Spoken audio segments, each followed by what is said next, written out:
One of my favorite places in the world is the ocean. And it almost doesn't matter which ocean that I've been to. There's something about it, I don't know, it calms me, it teaches me. And this concept of our mind being like the sea is, in terms of meditation and accessing power within ourselves. I haven't found an analogy that's better than this that helped me really understand myself. You know, I studied meditation for years. I read all kinds of different books about it. I tried different techniques. And most of the time I would sit still and I would start to, you know, I'd be like, I read one book and they said, you must quiet your mind. You must eliminate thought. And I would sit down and I'd close my eyes and be like, okay, I'm going to eliminate thought. I'm going to eliminate thought. And I'm like, oh, but that's a thought. And that's a thought too. I'm like, and I would just quit because I was in this place of wanting to try to have this level of perfection. That's not what happens in the sea. And I had this opportunity once to go diving off of the coast of Nicaragua. And there's this place called Corn Island. And out off of Corn Island is a volcano that sticks up out of the ocean called Blowing Rock. And you take this crazy boat ride there. The boat ride is so jarring that it was a little tiny boat. We actually had to stand up and hold on to ropes as the thing slammed down because it was too hard to sit. We take this crazy boat ride out and the dive master says, okay, let all the air out of your vest, and the minute we go into the water, you're gonna go all the way down to the bottom. It was probably 50 or 60 feet down. And she said, because we don't know where these currents are, and if the currents cast us up against the side of the volcano, it could kill us. And then just before we went in, she said, there may be some sharks, but don't worry about those, they always swim away. And we're like, whoa, okay, great. So we cast off into this water and we start to descend, and it was the coolest experience. It was like descending on the surface of the moon. All these pillars and all these formations and all this stuff going on. But what was amazing to me is that the moment we left the surface of the ocean, it became more calm. These waves that, when they first hit us, they were crashing on us. These waves that could have taken our life just a little bit under the surface of the ocean, they were just currents. They weren't these giant crashing waves. What happens in our mind is, in the chatter of the mind, in the chaos of the mind, in the need for the mind to latch onto things and to overthink things and overanalyze things and be crazy, when we can learn to transcend those thoughts and go deeper into this place within us, things get calm. And so as we dove down, we're descending, and as I'm coming down, there were these giant fish, and there was a stingray swimming by, and there was a sea turtle. There was like all these amazing things to watch. And then there was a barracuda, and that barracuda came to me, and it was probably 6 or 7 feet away. And as it got closer to me, I don't know if you've ever seen a barracuda, but they got these nasty, gnarly old teeth. This was a big barracuda, and it started coming closer and closer and closer to me. And as it got closer, you know, I was just kind of like slowly backing my way up in this place of, I don't want to get too close to this fish. And I started to feel my heart in my chest. Bump, bump, bump, bump, bump, bump, bump, bump, bump, bump. I didn't know my heart could beat so fast. And it was just beating, beating, beating. And all I could think of was breathe slowly. Don't use up all your air. And it was beating, beating, beating, beating, beating. And the barracuda came about an arm's length away from me, and then it passed by. What happens when we sit down to meditate is that whatever's going on is going to come to the surface. It's just like being down in the ocean. It's going to come to the surface of our mind. There might be fun distractions to think about. There might be like a cool little school of fish to follow and to sort of chase in our mind. And we go through all these different ideas, and it's all perfect. It's like the ocean is perfect. And as we learn this process of letting go of these thoughts, and remember I told you in the last video, how do we let go of the thought? We don't let go of the thought by trying to will the thought away or trying to not think of it. We let go of the thought by choosing something new to focus on. So in the ocean analogy, it would be as if you're going along and you're descending in the water, and you see all these schools of fish and all these distractions and all these amazing things, and all you're trying to do is follow this little goldfish.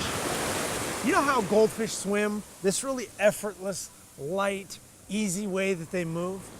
And so every time you get distracted by a barracuda or by a sea turtle or by a school of fish or something, you just simply effortlessly bring your focus back to this little goldfish or the concept of the goldfish. And as you do, what happens to those thoughts? They start to fade away. And you don't have to literally think about a goldfish, but in the ocean analogy, It works. And then what happened was I descended and I descended and I descended, and I got down to the surface, down to the bottom of the sea.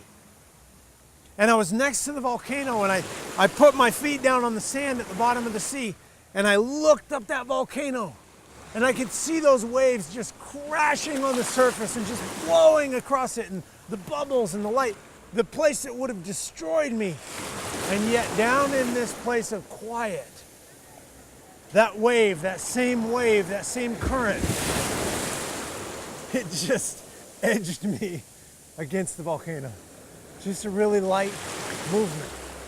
And so what happens is, as we come down into this quiet place within us, we get to a place where we don't have to run from the chaos. We don't have to run from the thoughts. We're not at war with ourselves. I told you, I spent years at war with my own thoughts, at war with my own inner dialogue and the chatter of my mind and the skittish nature and the ADD stuff. And what happens is, we learn this process of meditation, we can get to that quiet place within us. And that quiet place within us is where we can get the answers that we need in our own life. There's a process that I was blessed to learn that's revolutionized my life. I have searched and searched and searched for all kinds of ways of transforming myself, and tools and technologies. I've spent large sums of money studying with some of the best coaches and the best teachers. And the technique of this really simple process of meditation that I was able to learn, and really blessed to learn, has been the most profound thing I've ever found. Of the hundreds of books, of the months worth of seminars, of all the audio programs, of the coaches, of all these different things, this one simple technique takes 20 minutes. I do it 20 minutes in the morning, 20 minutes in the afternoon. I can literally do it anywhere. I meditate in my car, I've meditated on airplanes, I've meditated sitting on the stairs, I've meditated sitting on my bed, You can do this process anywhere. And for me, it has become this gift in my life, because as a result of no longer being at war with myself, and as a result of having a tool that I could take this chaos that was in me and I could let it go and get down to that quiet place at the ocean floor, I got my life back. And suddenly, from that quiet place, I didn't need the addictions that absolutely plagued me. Suddenly, from that quiet place, I didn't need the conflict that I always found myself getting into. From that quiet place, I didn't need to escape with food and with these other things. And so this is the last of the laws of power, the irrefutable laws of power. We begin with changing our story. That's one bookend, because we have to have a story that serves us, or else whatever we build doesn't work. And we end with the tool that allows us to access our stillness. Now, you don't have to have any kind of spiritual beliefs or ideology beliefs or anything. It's a technique. It's like push-ups. If you do push-ups, you'll get stronger arms. This technique, if you do it, the brain studies have shown you'll get a stronger mind. And it helps you hold all these pieces together and align yourself with power. This is my invitation for you. I've created a free training series that teaches you this technique.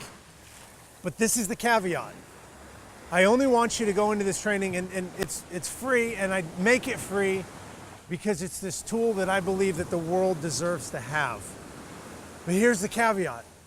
You gotta want it. If you're just kind of curious, come back later. It'll still be here. If you're just like, yeah, I might check this out. No, don't do that. The reason I left this for the very final video of this series is because it's the most important of the tools.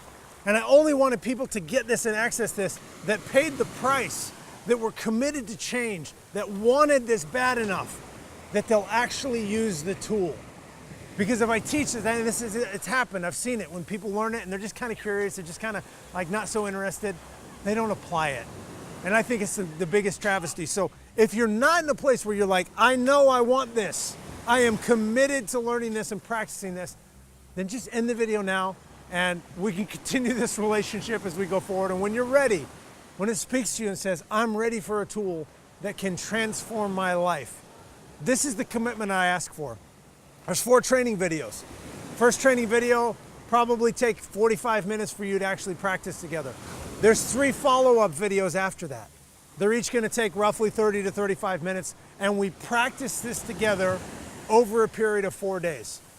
If you're not in a position to make a commitment of that time and that energy and the resources, then please come back another time. And I mean this from the bottom of my heart. I want this tool to serve you. It has liberated me. It gave me my life back. And I don't want you to give this a try. So when you're ready, and you're ready to make that commitment over the next 4 days of spending roughly 45 minutes to an hour on the first training, and then practicing together on those videos, 35 minutes for the next 3 days, if you're ready for that, and you're ready for this tool that can transform your inner world and allow you to predictably go to that place of quiet, then click on the link and join me on the other side. I also want to invite you to the 12-week group coaching series that I've created for those of you that want to dive deeper into this process. Take a look at that. If you're ready for that mastery and to join me in a group setting on the phone, and we start to go through those step by step, all the 7 irrefutable laws of power, and have the application, and click on the link and check that out. From the bottom of my heart, if you got to this point in the video, you've endured a lot of my conversations, and I just want to say thank you for being here. Thank you for being a part of this. Thank you for the impact and the difference you're making in the world. And I look forward to seeing what you create as you align your life with these laws of power. Namaste. Now I've prepared a cheat sheet for you that's going to teach you and help you in learning healthy ways to manage your stress. So if you're ready to take a look at this, just click on the button on this page and go through the information, and I'll send you an email that's going to teach you how to start to align with these natural laws of power, one of the very most important of them being learning how to manage your stress.